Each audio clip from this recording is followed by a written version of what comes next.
അല്ലാഹുവിന്റെ വജ്ഹിന് വേണ്ടി നടത്തപ്പെടുന്ന കാര്യങ്ങളിൽ അഭയം തേടണം. സ്റ്റേജിന്റെ മുന്നിലും പിന്നിലും തിരക്കുന്നതിൽ നിന്ന് മാറി നിൽക്കണം. ഇനി ആര് സ്റ്റേജിൽ തിരക്കാൻ പോയാലും നഷ്ടം സംഭവിക്കും. എന്തുകൊണ്ട്? ഇതുപോലെ ഒരു ഭയാനകമായ കാലഘട്ടം ഫിറഔന്റെ കാലത്തുണ്ടായിട്ടില്ല. ഇല്ല, ഇങ്ങനെ ഒരു ഭയാനകമായ കാലം ഫിറഔന്റെ കാലത്ത് പോലും ഉണ്ടായിട്ടില്ല. നമ്രൂദിന്റെ കാലത്തുണ്ടായിട്ടില്ല. മാനവകുലം കണ്ടതിൽ ഏറ്റവും അപകടകരമായ കാലത്താണ് ഇന്ന് മനുഷ്യനെത്തിയിട്ടുള്ളത്. ഭയാനകം.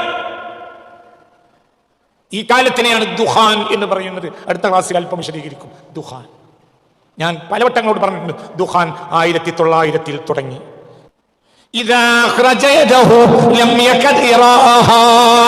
ഒരാൾക്ക് സ്വന്തം കയ്യിനെ പോലും തിരിച്ചറിയാൻ കഴിയാത്ത മൂടൽ, തിരിച്ചറിവ് നഷ്ടപ്പെട്ടു.